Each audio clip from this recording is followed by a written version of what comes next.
Hi, welcome to the SOLA Leaders Podcast, where we amplify the voices of leaders who are shaping a gospel future for the emerging generation of Asian Americans and beyond. I'm Steve Chang, and I'm with three fantastic leaders. I consider them some of the sharpest leaders out there doing some great work. And this came about because of a conversation we were having at one of our cohort meeting where Peter Lim was guiding us about how our Asian Americanness should inform our discipleship. And it was a great, productive conversation. And it got us into thinking whether our churches should embrace our Asian American identity or at least lean into it in some respect. And I'm so glad that the three of you were sharing your thoughts. And that's what I want to talk about today, because I think it's very important, a question, regardless of how you end up, just to be aware of the issue. And so I'm going to ask you to introduce yourselves, who you are, your context, the history of your church a little bit, and we'll go in this order: Peter, Jason, and Greg. Peter, you first. Thanks, Pastor Steve. Hi, everyone. My name is Peter Lim. I am out here in Atlanta, Georgia. Been out here for 20 years by way of Southern California. I grew up there, went to college out there, but I've been out here since 2005. Back in 2012, we planted a church that we call here 4 Points Church of Atlanta. And it is truly, we are unapologetically an Asian American church. We're not exclusively for Asian American people, but we are unapologetic about the fact that we are an Asian church in an Asian American community. We'll probably talk a little bit more about this, but Pastor Steve was asking us a little bit of the context, right? Well, here in Atlanta, unlike other parts of the nation, especially in Southern California, we are acutely aware of the fact that we're still a minority out here. And I think that has a big factor in terms of why we identify as an Asian American community, as an Asian American church. So we'll talk hopefully more about that, but that's just a brief introduction about who I am and what ministry I lead out here. And Peter, to clarify, 4 Points identifies itself as an Asian American church. Cool. And you do that how? Do you do that on your tagline, website? What? Yeah, it's in our name. It's in our website. We talk about it in our community, in our churches, in our newcomers classes, in our membership classes. It's woven really into the fabric and the DNA of the church and how we communicate about who we are. Okay, thank you. Jason? Yeah, hey everyone. My name is Jason Min. I pastor a church in downtown Los Angeles called Citizens. I've been the lead pastor here for going on 6 years now. And we're also a church that is predominantly Asian American. It's pretty young in our demographics. I'd say the median age is probably somewhere between 28 and 32. A lot of young families, married couples, but also college students, postgrads, single working professionals as well. And so maybe we're not as explicit as Peter is about the fact that we're an Asian American church, but we're pretty unabashedly Asian American when it comes to the way we talk about our church, the way I introduce our church, the way people identify us as a church. A lot of times we're a church that comes up if someone moves to LA and is looking for an Asian American community. And so I'd say it's more implicit for us, but it's definitely there and it's a huge part of our identity. Thank you. Greg?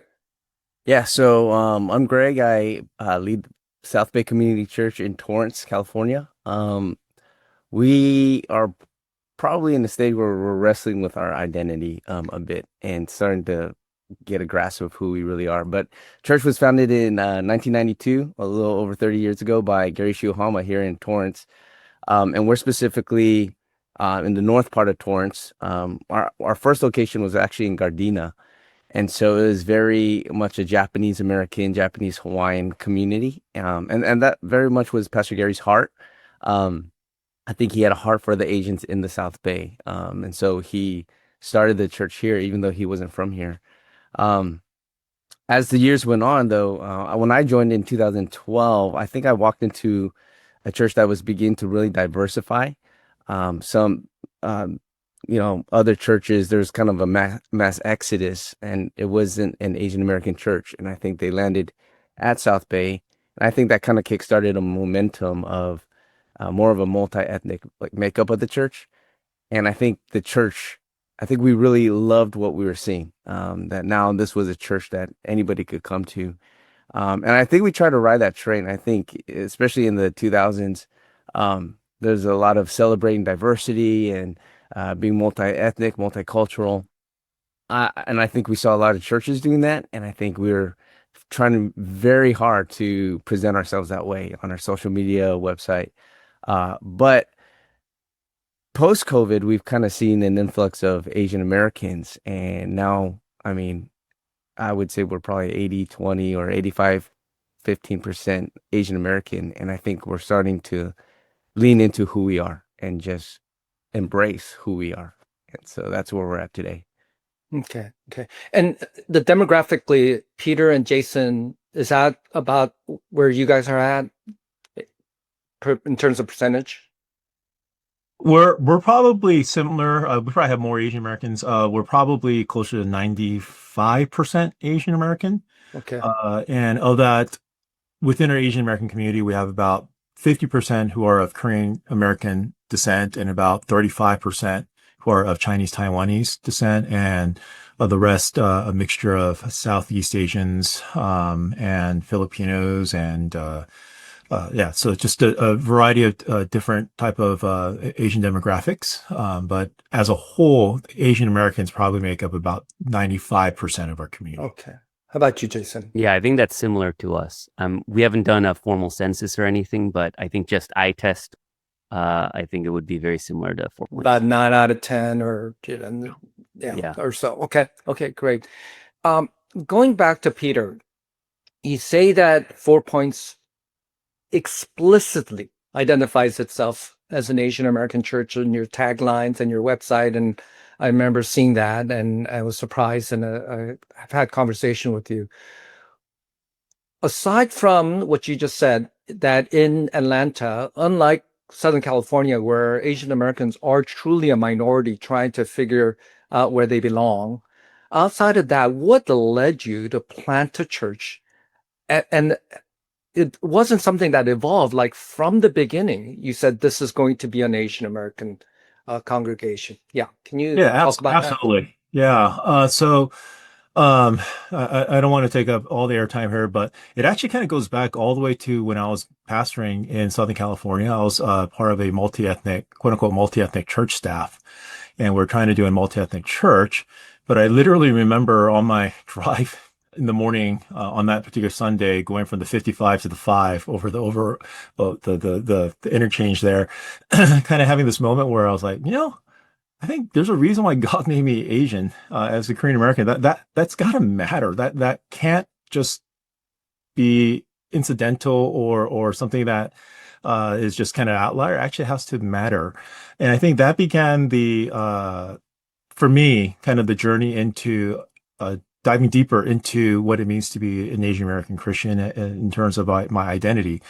Prior to that, I think for perhaps like others or many that are out there, and I'm generalizing a little bit here, but unintentionally, I think what I was doing was being dismissive of my Asian Americanness, trying to not embrace it. Maybe I thought of it as something that was, less than secondary, and always looking toward more the white majority evangelical theologians and pastors and community.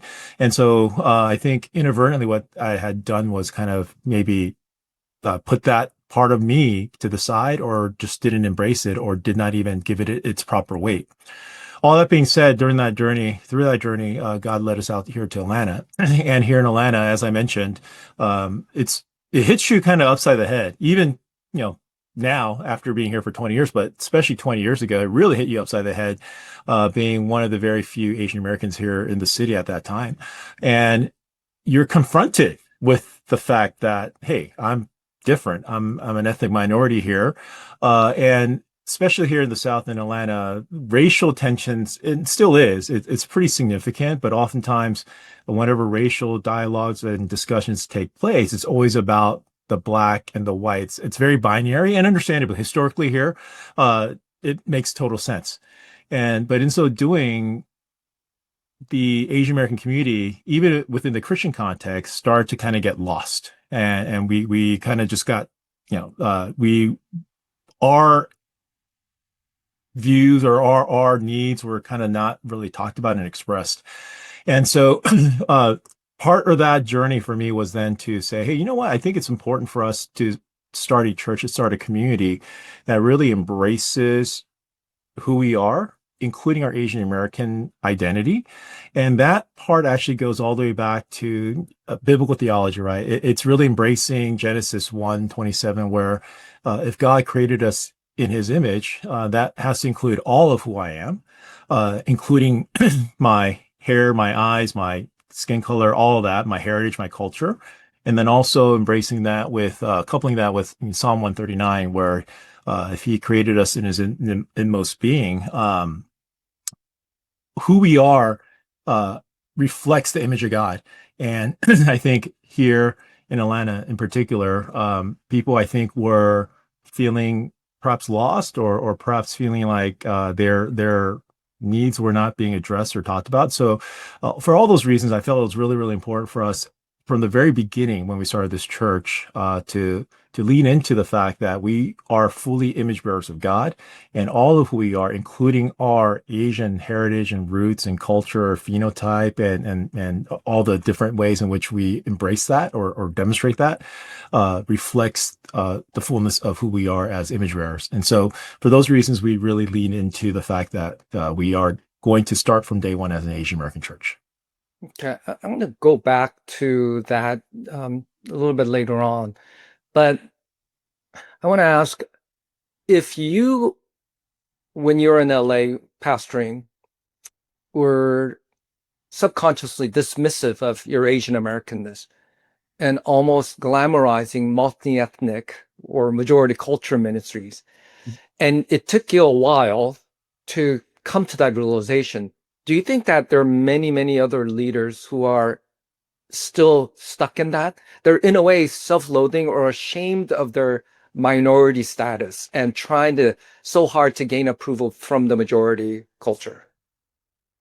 It might sound a bit harsh, but again, not knowing who these people may be, but I definitely do think that subconsciously or perhaps even consciously, I think some of that does take place. I do think that there is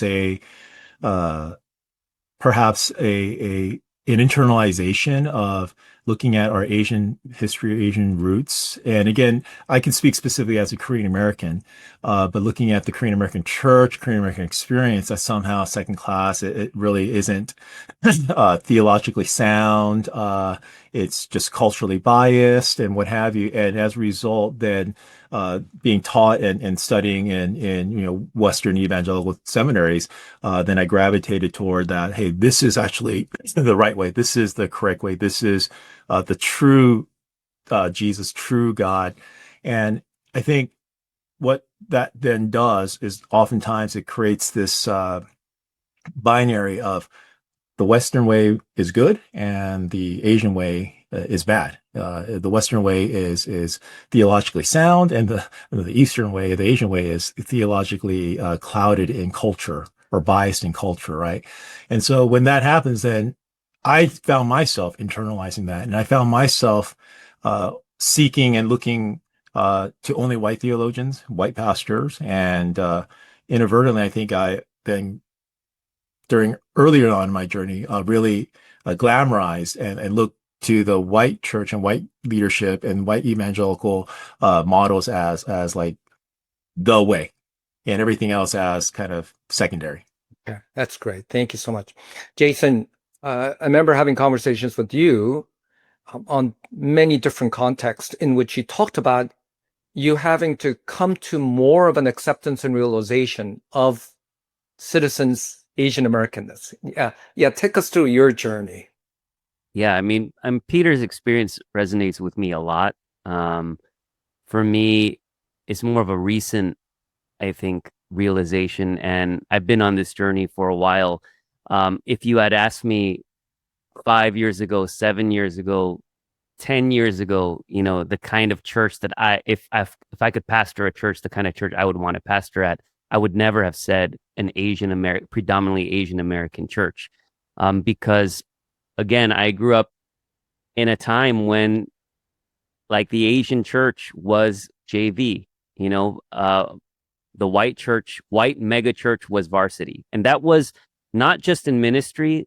My background is in music. I have a younger brother who's an actor.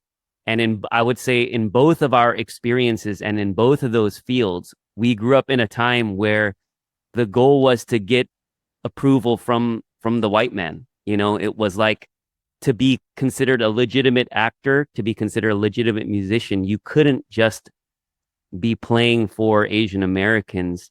You had to be playing for white people. And if you were like in a movie, or if you were playing a show and there were white people in the audience, you had made it. And I think that exact mindset,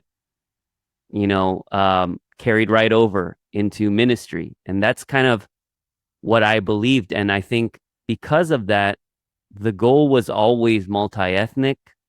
And it wasn't because, like, I wish I could say that desire was, in order to be a more biblical model of church. No, like for me, it wasn't, it was just because there was a self-hatred of my own culture, dismissiveness that Peter mentioned.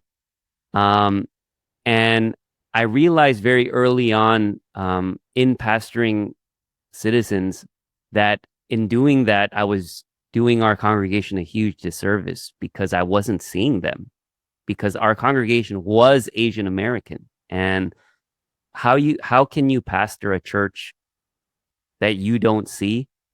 And how can you pastor a church when you don't even see yourself?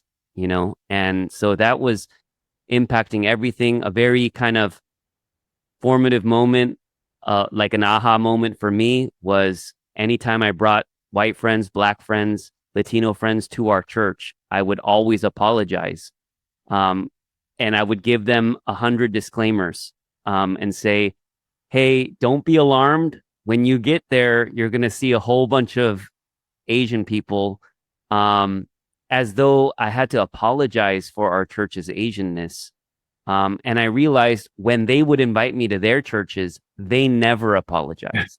They never said, get ready, you're going to see a lot of black people, or, you're just going to see a lot of white people. No, that, like, for them, it was their reality. But for me, my cultural identity was something I had to apologize for. And that's where I knew, there's something wrong here. And it is absolutely impacting the way I'm pastoring our community. And so it's, thankfully I've had great mentors along the way who've really helped me kind of process my own self-hatred, start to embrace my own cultural identity. And as I have done that, I think it's changed the way that I've pastored our church. And my hope is that through that, in my own journey, like, I've brought our entire community on that journey as well. Because I know I'm not the only one who feels that way. And kind of like, I know the experience was similar to Peter's, where early on, it was very interesting. There were a lot of people who said, I love you, Jason, but I don't think I can go to Citizens because it's just too Asian for me. I'm going to go look for a more multi-ethnic context. And usually what that meant, not all the time, but usually what that meant was white lead pastor with compositional diversity in their congregation. And then the Atlanta spa shootings happened, and it was crazy how many Asian Americans came back to Citizens saying, like, I thought they saw me because they love Korean barbecue and K-pop and K-dramas. But when this horrible tragedy that impacted our community happened, like I heard nothing. No mention of it from the pulpit, no mention of it. Like it was like we were completely unseen. And so we got a whole bunch of folks during that time who said, I'm actually just tired of explaining my culture and explaining to my pastors that there's this huge thing that's impacting our community. And so we're actually now looking for an Asian American church. And I would say that was a hinge point where now people say they come to Citizens specifically because they're looking for an Asian American church in LA. And that, even for me to hear that, was a huge shift. And that just only reaffirmed kind of my own journey that I've been on. So, Jason, you're saying that some of the people who said, "Oh, we're going to look for a more diverse church," some of those people were actually Asian Americans. Oh yeah, they were all Asian Americans actually, because I think they had the same kind of preconceived notions about church that I did. That this is almost like to be at this church would be like participating in your college student film, but like we want to go to the big leagues and we want to, be true adults. And that meant, going to a multi-ethnic, context. Yeah. It's funny, but you're not the first one who mentioned the Atlanta spa shooting as a turning point where Asian Americans in their congregations would complain about the lack of diversity. But after that, they felt like, okay, it is at this moment we felt seen and heard. And so, hey, thank you so much, Greg. And I want to just make a disclaimer. I've recommended people to 4 Points. Bunch of our people, especially their kids, are at Citizens, and at Southwood, my wife and I are attending. So Greg is my pastor now. Greg, tell us about your journey or your current journey into this particular question. Yeah. So it's actually really interesting to hear Peter and Jason's kind of a story and background. I feel like I'm the opposite. Well, same but different. So I grew up in a Chinese heritage church, Chinese speaking, and so I was part of the English ministry. And we were in an affluent community up on a hill. And it was very challenging because every church wants to be about evangelism and discipleship. It was in our mission statement. We would preach it as we would preach expository sermons. Like everything kept coming back to like, we got to be missional. We got to preach the gospel, make disciples. And so the challenge was we would try to have all these like community outreaches, all these events to plan on bringing people in. But since our demographic was young adult, Chinese, well-educated, affluent, community, we found it was incredibly hard to actually carry out the mission where, we're in the workspace now or we're on college campuses. And unless our friends were young adult, Chinese, American, educated, and affluent, like they would come, but they would never stay. Like they just would not stay for the very same reasons. This is not us, right? And so, our church never grew. It was a big deal if a person came and decided to follow Jesus, in our context. And so it was frustrating. It was very frustrating to continually preach this, try to mobilize the church to be missional, but we couldn't practically. Everyone had the heart, but we couldn't practically do it well. So when I ended up at South Bay Community Church in 2012, like I have to tell you, like it was the most refreshing breath of air, like coming here and looking around. And it was still at that time, it was probably 80% Asian American, but that 20% to me was like eye-opening. And I felt like for the first time I could actually go anywhere. And it wasn't even just ethnically or racially. It was also like socioeconomically. It was generationally. Felt like I could go to the Redondo Beach Pier and invite a homeless guy to our church, or I could go to the college campus, invite a college student to our church. I could go to the market. It, like, all of a sudden, I could actually ask anybody Mm. to come and follow Jesus with us at our church. And that was, to me, man, this is what it looks like. This is what it looks like to be missional and excited about helping people find and follow Jesus, which is in the mission statement of our church. So for me, that's why I think for those 10 years from 2012 up to maybe a couple years ago, just really trying to build upon that and leverage that. But then now in a new season where, yeah, it was you, Pastor Steve, who asked me about a year and a half ago, would you consider South Bay Community Church an Asian American church? And I think that's the first time I said it out loud. Yeah, I think we are. And then from then on, really starting to think about what does that mean for us, and Mm. how do we not be ashamed of that, and how do we actually embrace that and even now leverage that. So And Greg, I mean, every Sunday we look around and I see the rich diversity of the congregation. And so South Bay is doing an amazing job there. And I, you've heard me say to you that South Bay not only is reaching the Asian Americans in in the city of Torrance, but in the region. They're coming from afar, but you've also become one of the leading churches, just period, in the Torrance area. So you have a responsibility to reach a broader group, and so it's a unique kind of a burden that you also are holding. So thank you so much for that. Let me transition into, because you guys are bringing up some interesting points. In that, when you're looking at someone, and we need to be able to look at them whole, like who they are. You can't treat someone in their 70s like they're in their 20s. There's a different set of challenges and struggles and longings that they have.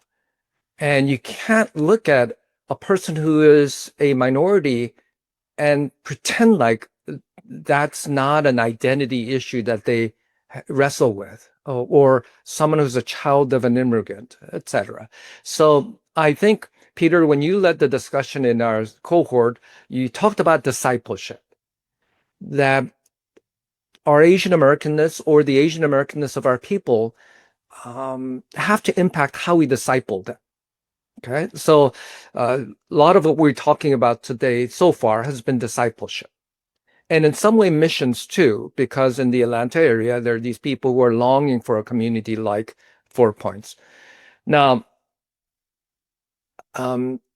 if this is all about discipleship and mission, what happens, for example, like what Greg is pointing out, that if the Asian Americanness or the focus or leaning into the Asian Americanness can get in the way of discipleship and mission to the non-Asian Americans, or those who can't identify with that. Yeah. So I'll let Peter answer, and Jason and Greg, if you want to chime into that. Yeah, that's a good question, and it's actually a very important, relevant question. I think every church like ours are going to have to grapple with and work through. But I'm going to go back to what Jason had expressed when he had shared just a moment ago, when he said that when he invites his non-Asian friends to his church, he's giving 1,000 disclosures, right? But yet when he's invited to their churches, whether they're white or black, no disclosure is given. And I think that says something in the sense that I think there is a posture of learning that can take place in our context when people who are not of Asian American descent who come to our community. So as I said, in our church context, it's not large, but we have about 5%, some whites, some black, some Latinos. But when they come, most of them have some type of Asian American connection. They're married to somebody or they adopted a child, but some don't. but they know, it's interesting, they know full well that they're coming to an Asian American church, and their posture has been actually quite impressive, where they're here to learn, they're here to experience something different. Sometimes they will challenge me and say to me, if I would say something from the pulpit, they would say to me, "Hey, that's not just an Asian thing," and I would acknowledge that it's not just an Asian American thing. But what I would then clarify is that it's in that context, or maybe perhaps to a greater degree. It's not just experienced by Asian Americans alone, but maybe to a different level, or to a greater degree, or nuanced way. And so those are some of the conversations that we have. But I think they have a posture of learning when they do come to our community, because it's pretty evident as soon as you walk in the door. It's like 95% Asian American. And so I don't think there needs to be an apology that's made to being an Asian American church. If anything, going back to the comment about what's our mission, or who is our mission, and for us, the community is not necessarily a local geographic community that's just a 5 square mile, but it's the Metro Atlanta area. In our community, we're identifying our people that we are trying to disciple and empower are the Asian American community here in the entirety of the Metro Atlanta area. And as a result, one of the things I think many Asian Americans struggle with, whether they acknowledge this or not, is doubt, self-doubt, self-hatred, self-dismissiveness, what have you. And for me, that's really, really sad, because again, if we don't embrace our fullness as image bearers of God, I don't know if we can actually live our life to the fullest as followers of Christ. And so I think as part of our call to discipleship is to help people fully embrace who they are as image bearers of God, which includes our history, our heritage, our ethnicity. And so for us, it really is a matter of discipleship. It is really helping people see themselves when they look in the mirror as, hey, I'm fully an image bearer of God, just like my white brothers and sisters, my black brothers and sisters, my Latino brothers and sisters, that we all uniquely embrace the fullness of God.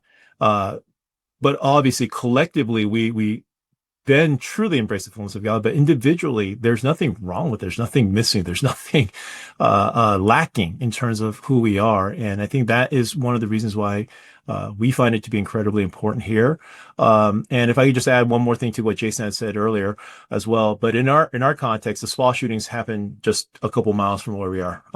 Literally from where I'm standing, I think it's about 5 miles away, one of the locations.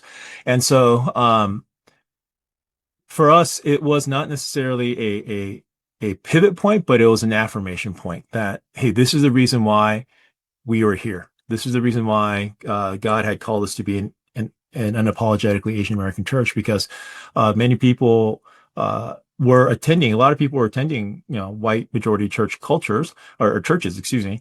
And a year earlier, when Ahmaud Arbery, just here in Georgia, along with George Floyd, when they were killed, the white churches at least tried. They stumbled, they fumbled, but they tried, and they at least tried to address it. But when the small shootings happened, none of the churches talked about it. Perhaps they didn't know how, or they just felt like maybe it wasn't their place. And then a lot of the people who are attending the immigrant churches, Asian American churches, whether they're a Korean immigrant or a Chinese immigrant, they weren't talking about it because it was seen to be shameful because of the work context in which these things were taking place. So the Asian Americans just felt invisible. And that's when they really saw it within themselves that this is part of who they are. This is part of their identity. This is part of their Christian faith. And so that really was an affirmation for us that that's the reason why God had placed us here to start an Asian American community, to really help people embrace their identity and their fullness as image bearers of God. So for us, it's all intertwined within even our mission or discipleship. Thank you. Jason, a bunch of years ago, during the first AALC, I think, we had a little lunch upstairs with some older and younger leaders.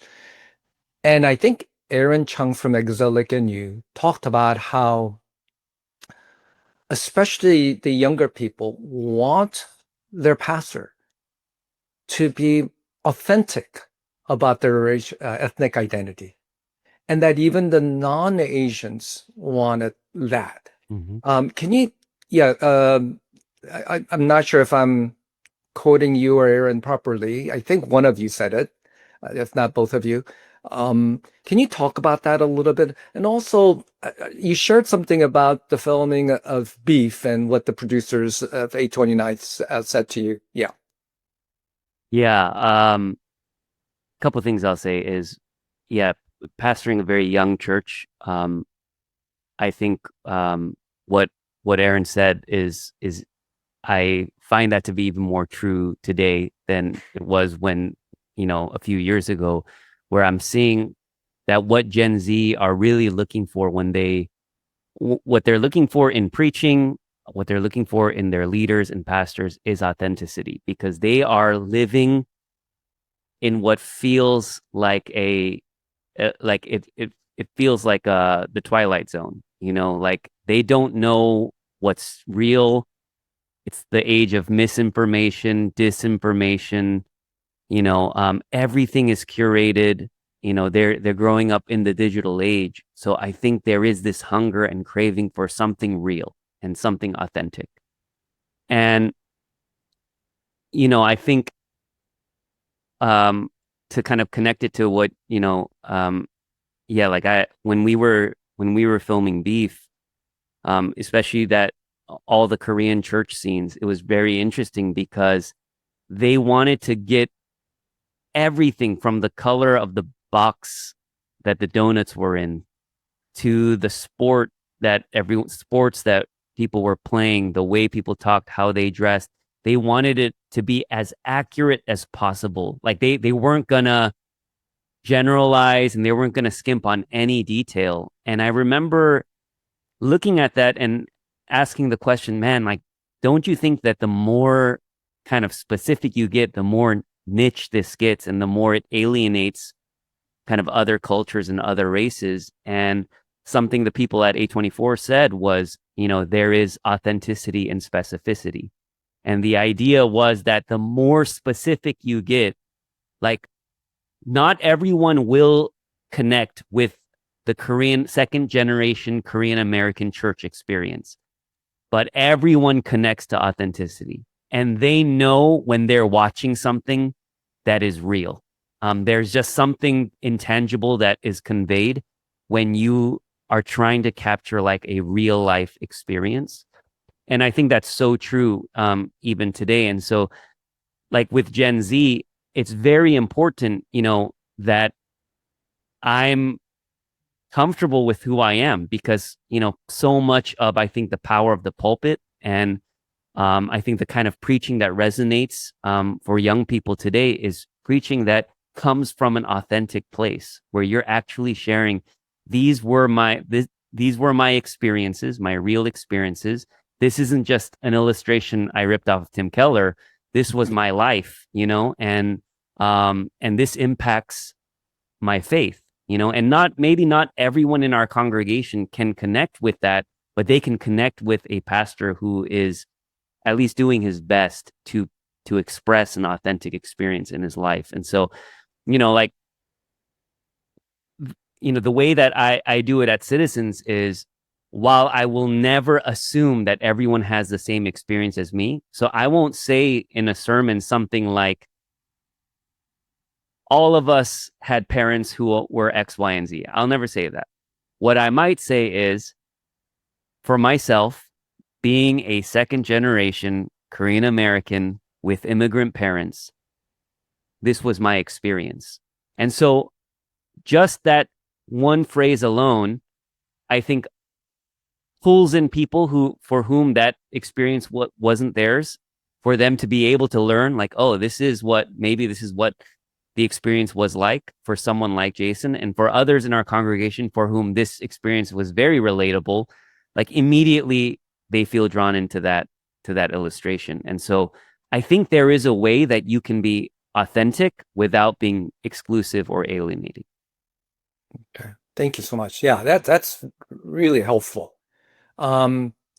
So Jason, what you're saying is, leaning into our Asian Americanness as we pastor doesn't mean trying to generalize for the audience. In fact, that's may not be helpful. but it means being authentic and authentic to who I am and my experience. And that authenticity will communicate to those who can relate and even those who cannot, because they sense that you're being authentic. But when we're trying, as we had been decades ago, and we were trying to be so accepted, we might have hidden some of those things and not talked about it. And in a way, we're being inauthentic. And now the younger people are starting to pick up on that, and they don't want that. Absolutely. Yeah. Can I say Greg, something about that? Sure. Actually, Jason, ever since you shared that about just being specific, and actually being okay with that, and I've actually applied that to my preaching, and there's just a freedom. One of the blessings in embracing our Asian American identity and my own as an Asian American pastor, there's a freedom in it. Like you just said, Pastor Steve, like I don't have to try and work hard to be someone I'm not to reach someone who's not like me, right? Just an example. Recently, I was speaking at a retreat in Seattle, and there's 4 messages, right? You give 4 messages. But by far the number one thing that people came back to me with just comments or feedback, what really resonated with them, I shared a story about my grandma. And so my grandma comes from a village in China called Toisan. And nobody knows what that is, right? Not a lot of people know where Toisan is. But I just shared with them, they're not going to know what this is, but I told them, like, out of 30 years that I knew her, I loved her. We visited her twice a year in San Francisco, Chinatown. As a family, we'd go visit them, spend time with her at the park. She'd cook for us. I loved her so much. And when she passed away when I was 30 years old, I shared that at our funeral. My biggest regret in regards to my relationship with her, and my biggest regret is out of 30 years, I never had one conversation with my grandma. I never had one actual conversation, and the reason was because she only spoke Toisan, and I'm from Torrance, and I only speak English. I don't even speak Cantonese, which my family is. Our dialect is Cantonese, and so it was nonverbal communication for 30 years. And I just, the point of the message was, in heaven, every tribe, tongue, and nation will be there, and we'll be speaking a heavenly language, and we have eternity to just fellowship together in the presence of Jesus. But when I shared that, I can't tell you how many people resonated with that. First of all, I didn't even realize that there's a whole community of people from Toisan in Seattle. That's what I found out. A lot of people are like, I'm Toisan. But even those who weren't resonated with, I have a grandparent too, who is an immigrant or first gen, and I speak English, and there's that whole break in communication, and it just resonated. And so I found that it's true. Like when I have the freedom just to be me, even if they can't perfectly relate, it resonates, And so, yeah, just wanted to say that there's a blessing in just being who I am and letting people see that. Thank you. Yeah, and and if we are not ashamed of how God has created us, our heritage, etc., that not only may bring clarity to our Asian American congregants, but the others as well, the Hispanics and the Blacks and even the whites, etc. Like, oh, it's okay to accept who I am. Maybe I had a parent who was, worked hard in the Dust Bowl on the Great Depression, and I'll be able to talk about that now, and the such. So yeah, that's great.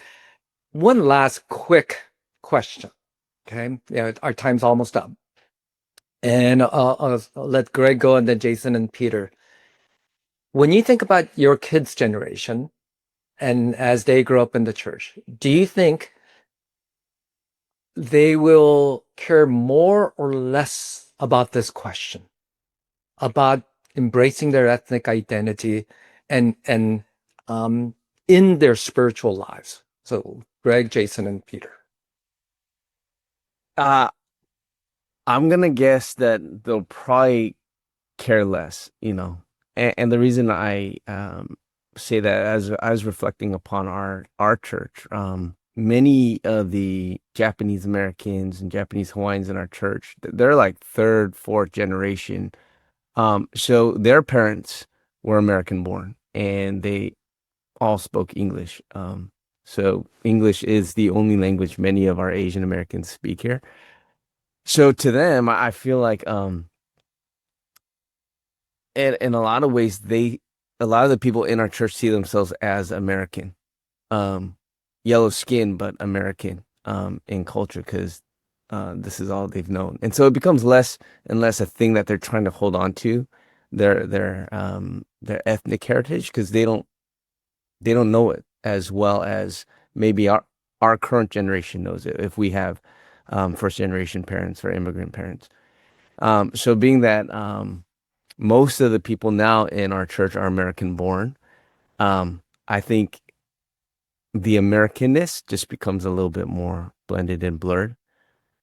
So Yeah, that's kind of how I see it. and I know one of the things I'm learning from South Bay is watching a congregation filled with third, fourth generation Japanese American, Asian Americans, and seeing how and less connected to the immigrant generation, and seeing the small changes, subtle but small changes. Jason, what do you think? I think I have the same answer as Greg, but taking it from a slightly different angle, where I almost feel like if we do our job well, then the hope is that our kids and their kids won't necessarily have to ask these same questions that, I think, like, for us, we're asking these questions because we're coming into this, our eyes have been opened and we've had to code switch our entire lives. We've experienced what invisibility felt like, and we're now asked, like, it feels like we're coming like out of the matrix for the first time. And the hope is that when our kids are, on future podcasts, they're more talking about their Asian American identity very fluidly. There's no apology for it.